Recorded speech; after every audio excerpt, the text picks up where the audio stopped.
अच्छी तरह सुनिए, धमाका है ये। 4 बार जब सरकार बनाए थे तो उतना वोट नहीं पाए। ठीक कपिल जी, ठीक है, ठीक। आप मुद्दों की प्रयोगशाला में भटक रहे हैं, वही उसी से पता लग रहा है कि जो जनादेश आ रहा है लगातार। नहीं ऐसे उंगली हिलाने से नहीं होगा ना कपिल बाबू। जीत और हार को क्या किसी एक मुद्दे से जोड़ते हैं क्या? 12 के बाद 12 आपका अंतिम चुनाव था जो आप जीते थे, 23 खत्म हो गया। नहीं मैं आपको अभी आपके ज्ञान के साथ रुक जाइए, आएंगे। वकील हो आप, अपना मुकदमा लेके गए, मुकदमा हार गए, बोले लेकिन मेरा केस तो सही है, ये कैसे चलेगा? जनता की अदालत में है ना, चुनाव क्या है, जनता की अदालत में मुकदमा है, आपने अपना मुकदमा लड़ा, जनता ने रिजेक्ट कर दिया। सभी भाइयों को राम राम। दोस्तों स्वागत है द भारत डिबेट शो पे। दोस्तों आज का ये डिबेट काफी शानदार होने वाला है, इसलिए आप लोग से अनुरोध है कि डिबेट को अंत तक देखिए। साथ में एक अनुरोध करना चाहता हूँ कि आप लोग चैनल पर नए हो तो चैनल को सब्सक्राइब कीजिए। आज का इस डिबेट में सपा के प्रवक्ता बोल रहे थे कि बीजेपी हमेशा मुद्दों को भटकाते रहता है, तो इस पे अमिताभ अग्निहोत्री सर ने सपा के और कांग्रेस के प्रवक्ता को किस तरह से धोया है डिबेट में। सो आप लोग डिबेट को खुद से ही देखिए। और देखिए जब अंदर वो आ गए तो भारतीय जनता पार्टी के सारे सांसद तो अपनी जान बचा के भाग रहे थे, विपक्षी दलों ने घेर के पकड़ा है। और मैं एक बात पूछ रहा हूं कि संसद में अगर मान लीजिए वाकई कोई पाकिस्तानी आतंकवादी आ गया हो तो हमारे तो 543 शहीद हो जाते, पूरा का पूरा संसद साफ हो जाता है। ये छोटा मसला है क्या? छूट पे छूट। देश के 135 करोड़ लोगों ने इन जनप्रतिनिधियों को चुन करके भेजा है, चाहे वो पक्ष में हो या विपक्ष में हो। ठीक बात। और इसकी पूरी जिम्मेदारी सरकार की होती है। इतना बड़ा मसला आप पूछ रहे हैं कि वो 2 महीने 3 महीने तक चलेगा कि नहीं चलेगा? ठीक बात। लेकिन मैं तो इस बात को कह रहा हूं कि जब इतनी बड़ी हर सुरक्षा हो तो क्या हम बात ना करें? नहीं बिल्कुल करिए, बात ना करें। हम पूरा अधिकार है, आप चाहे जो मुद्दा उठाइए। ठीक है कपिल बाबू, पूरा अधिकार है, चाहे जो मुद्दा उठाइए। चलो भाई देखो अब मैं क्या करता हूँ। मैंने बात क्यों कही मैं फिर दोहरा दूं, फिर भाजपा के पास जाऊंगा। आपको सोमवार को लगता है कि सांड सबसे बड़ा मुद्दा है, डिसाइसिव फैक्टर सांड है, ठीक। मंगल को कोई दूसरा मुद्दा लगता है, बुध को कोई तीसरा लगता है। मुद्दों की प्रयोगशाला में भटकना ठीक नहीं ना। और अभी तो रुको, क्लाइमैक्स अभी बाकी। आप मुद्दों की प्रयोगशाला में भटक रहे हैं, वही उसी से पता लग रहा है कि जो जनादेश आ रहा है लगातार। नहीं ऐसे उंगली हिलाने से नहीं होगा ना कपिल बाबू। 12 के बाद 12 आपका अंतिम चुनाव था जो आप जीते थे, 23 खत्म हो गया। और आप कह रहे हो हमको मुद्दों की समझ है, कांग्रेस कह रही हमको मुद्दों की समझ है, जनता की नब्ज हमसे बेहतर कोई नहीं जान रहा। मैंने तो ये पूछ दिया भैया मुद्दा टिकेगा कि नहीं टिकेगा, तभी ना जनता उस पर वोट करेगी। अब हमें कहने जब नहीं अभी नहीं आएंगे, जब दोबारा में आएंगे तो आएंगे। आपने चूंकि एकदम बहुत बड़ी ज्ञान की बात बताई इसलिए मुझे कहना पड़ा। नहीं मैं आपको अभी आपके ज्ञान के साथ रुक जाइए, आएंगे तब तक नोट कर लीजिए दिमाग में, जब आए आपको दोबारा में आए तो उस बात को कहिएगा। गजब बेइज्जती है।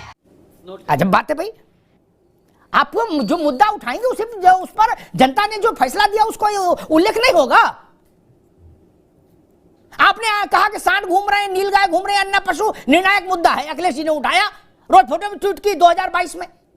गिने भी सांड कहा कितने मिले, उस पर वोट हुआ। 1 मिनट कपिल बाबू, सांड पर वोट हुआ, सांड पर वोट हुआ ना यूपी में, फिर क्या नतीजा आया? आप जीत और हार को क्या किसी एक मुद्दे से जोड़ते हैं क्या? भाई किससे जोड़े? जीत हार को चेहरे से जोड़े? मैं कह रहा हूँ किससे जोड़े? अगर समाजवादी पार्टी लेकर के आ रही है तो 4 बार जब सरकार बनाए थे तो उतना वोट नहीं पाए। ठीक कपिल जी, ठीक है, ठीक। जीत हार से मुद्दा नहीं जुड़ेगा तो क्या चेहरे से जुड़ेगा? कमीज से कुर्ता से जोड़े, गाड़ी घोड़ा से जोड़े, बल्दियत से जोड़े? नहीं, जीत हार से ही मुद्दा तय होगा कि मुद्दा जनता ने माना कि नहीं माना। ठीक, आप तो वकील हो, आप अपना मुकदमा लेके गए, मुकदमा हार गए, बोले लेकिन मेरा केस तो सही है, ये कैसे चलेगा? मुकदमा जनता की अदालत में है ना, चुनाव क्या है, जनता की अदालत में मुकदमा है, आपने अपना मुकदमा लड़ा, जनता ने रिजेक्ट कर दिया, इतनी सी बात है। हाँ भाई कैसी लगी?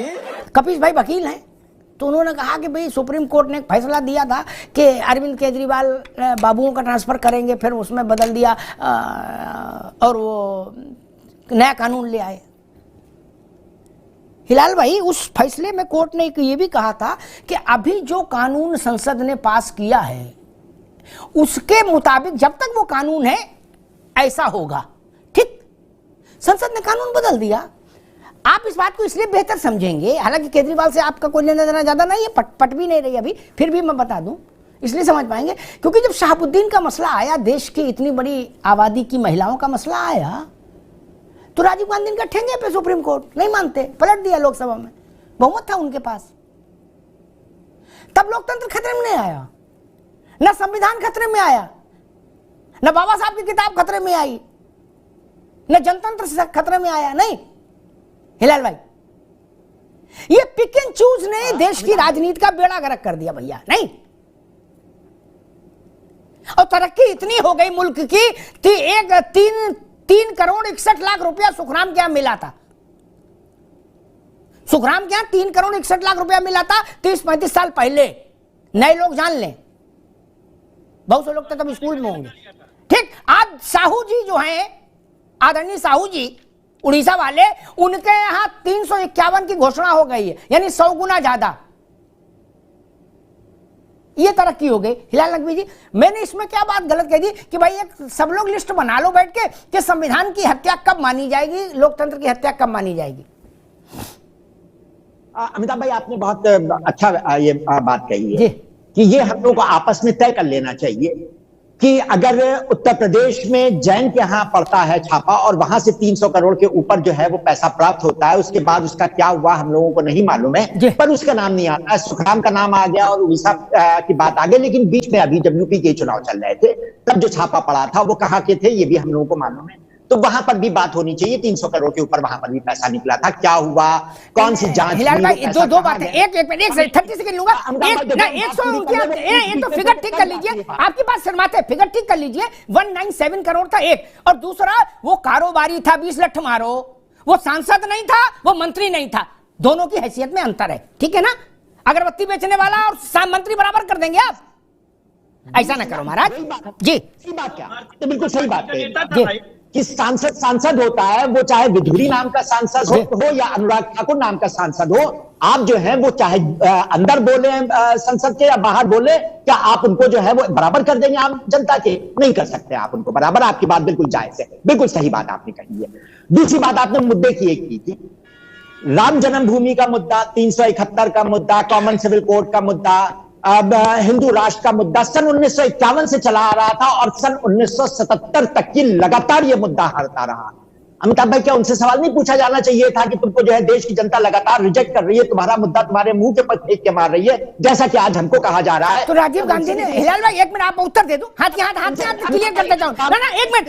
राजीव गांधी बोले तो थे, और कितना गंदा बोलेंगे, बोले तो थे, हमने तो इनकी फैमिली प्लानिंग कर दी, बोले तो थे, हमने नहीं की। तो दोस्तों आज का डिबेट यही समाप्त करते हैं। आई होप कि आप लोग को पसंद आए, अगर पसंद आए तो एक लाइक एंड चैनल को सब्सक्राइब कर लीजिएगा। चलिए मिलते हैं कोई नेक्स्ट डिबेट में, तब तक के लिए जय हिंद, जय भारत, वंदे मातरम।